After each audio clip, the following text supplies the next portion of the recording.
Quelques pistes pour investir de façon responsable, des idées de fonds.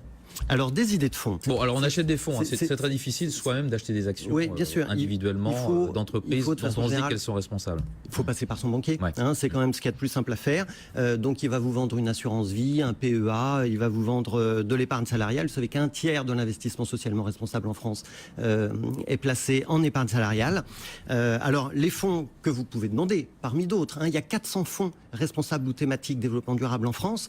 Donc sur les 400, moi j'en ai sorti 4. Natixis propose Insertion Emploi Dynamique, qui est un fonds qui est constitué par Mirova. C'est un fonds action de la zone euro. La part est à 200 €.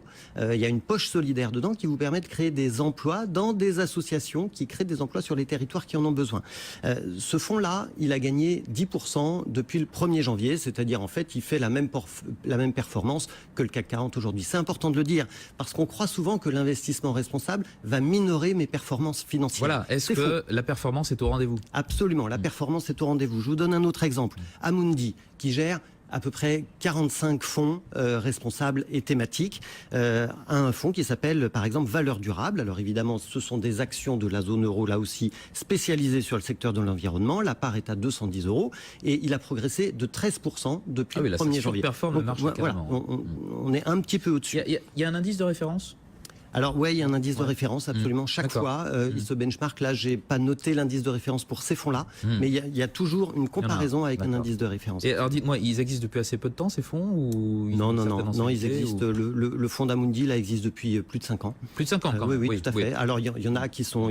Quand on voit la valeur de la part, on se dit, bon voilà, ce sont des fonds quand même relativement récents. Oui, et accessibles. Et accessibles, si on parle de valeur de la part, voilà, chacun peut placer de l'argent dedans. J'en ai un autre qui est intéressant, qui est beaucoup plus jeune. Sycomore a lancé un fonds l'année dernière qui s'appelle Happy at Work. Je vous en parle parce que... J'allais dire Happy Boulot, non? Je vous en parle parce que c'est la semaine de la finance responsable avec la thématique emploi. Bah oui, Happy at Work, c'est un fonds donc, qui est investi en actions de la zone euro, qui valorise le capital humain en considérant que valoriser le capital humain dans une entreprise, c'est constitutif d'une performance durable de l'entreprise. La part, elle est à 130 € et là aussi, ce fonds progresse de 13% depuis le début de l'année. Ça, ce sont des fonds actions? Oui, il y a aussi des fonds qui sont investis sur des obligations. J'ai un petit fonds obligataire à vous proposer chez Humanis, HGA Obligations Vertes, donc chez Humanis, qui réduit l'empreinte carbone de votre portefeuille. En tous les cas, c'est ce qu'ils vendent parce que il y a une calculette en fait inclus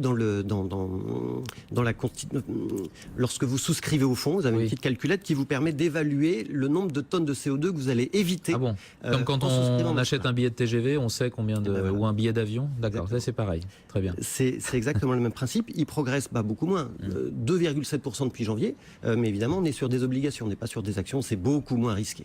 Donc c'est investi sur des obligations vertes, parce qu'il y a de plus en plus d'entreprises qui émettent des obligations vertes. Ouais.